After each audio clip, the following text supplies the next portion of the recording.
안녕하세요. 긍정남자입니다. 요즘 자녀 체벌 문제로 사회적 이슈가 또 되고 있어요. 하루 이틀 문제도 아니고 잊을만 하면 한 번씩 터지고 있는 사건인데 한번 물어보고 싶어요.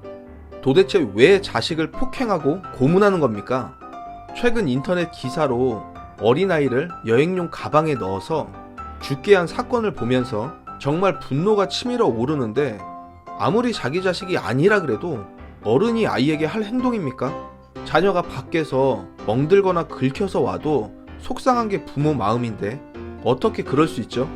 저도 최근에 아들이 친구와 어린이집에서 놀다가 얼굴에 상처를 입고 집에 왔는데, 아직 어리니까 친구와 놀다 그럴 수도 있지 생각하고 욱하는 마음을 가라앉힌 경험이 있어요.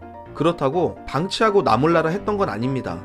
어린이집에 사실관계를 확인했고 아이의 마음이 다치지 않게 공감해주고 위로해줬습니다. 상대방 부모의 사과는 없었지만 아이들이 싸우다 그런 게 아니라 서로 놀다가 실수한 거라고 이해하고 넘어갔습니다. 그래도 속상한 게 부모 마음이에요.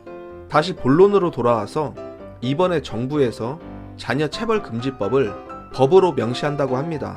이 내용은 작년에도 제가 한번 다뤘던 내용인데, 기사를 보면 법무부가 친권자의 징계권 조항을 개선하고 체벌 금지를 명문화하는 개정안을 마련할 계획이라고 합니다. 현재 민법은 친권자가 자녀를 보호, 교양의 권리 의무가 있고 이를 위해 필요한 징계를 할 수 있다고 하는데, 징계라는 표현이 부모의 체벌을 허용하고 부모의 권위적 표현이라는 지적이 있었다고 해요. 포용적 가족 문화를 위한 법제개선위원회는 지난 4월 징계권 조항을 삭제하고 훈육으로 대체하라고 권고했다고 하는데, 가정 내 처벌에 대한 인식이 개선되면 훈육이라는 표현도 삭제하라고 했어요.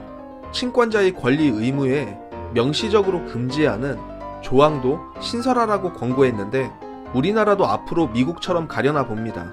최근에 미국에 거주하는 지인의 얘기를 들어보면 아이가 몸에 조그만 멍이나 상처가 있다면 선생님이 면담을 한다고 합니다. 여기서 문제는 부모가 체벌했을 거라는 가정하에 질문을 유도한다고 해요. 그럼 지금 난 상처가 부모의 체벌 때문이 아니더라도 과거의 체벌 행적까지 추적한다고 해요. 그렇게 아이에게 진술을 받아내면 선생님이 바로 경찰서에 신고한다고 하는데, 이민 간 한국 부모님들이 이런 문화 때문에 어려움을 겪는다고 합니다. 앞으로는 우리나라도 이렇게 되지 않을까요? 정부가 가정에서 일어나는 일을 너무 개입하는 거 아니냐고 반발도 있다고 하는데, 이건 정부가 개입해서 해결될 문제가 아니라고 봅니다. 어른들의 인성 문제 아닙니까? 나라에 법을 만들어 놓고 법을 어기면 감옥에 가듯이 자녀 체벌 금지법이 만들어져도 자녀에게 폭력을 행사하고 고문하는 부모가 사라질 거라고 생각하지 않습니다. 자녀를 키우는 부모님들에게 질문할게요. 자녀를 때리면서 키우시나요? 제가 어렸을 때는 잘못하면 부모님에게 매도 맞고 학교에서 선생님에게 매도 맞고 그렇게 자랐는데, 요즘도 그런가요? 아니죠. 그만큼 사회적으로 인식이 많이 바뀌었고, 도리어 자기 자식이 자존감이 떨어질까봐 오냐오냐 키워서 이기적인 아이가 될까봐 우려하는 상황이 됐어요. 저는 자녀 체벌 금지법이 맞다 틀리다를 얘기하는 게 아니라 과연 얼마나 실효성이 있는지 확인하자는 겁니다. 탁상 행정으로 법을 만들어 놓고 엄한 부모들이 피해를 입는 일이 발생하면 안 되잖아요.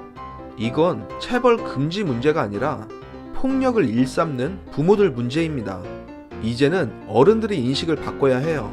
앞으로 자녀에게 말 한마디 잘못해서 고소당하는 사회가 되지 않을까 걱정됩니다. 부모는 자식의 거울입니다. 그럼 내가 어떻게 해야 되는지 답이 나올 거예요.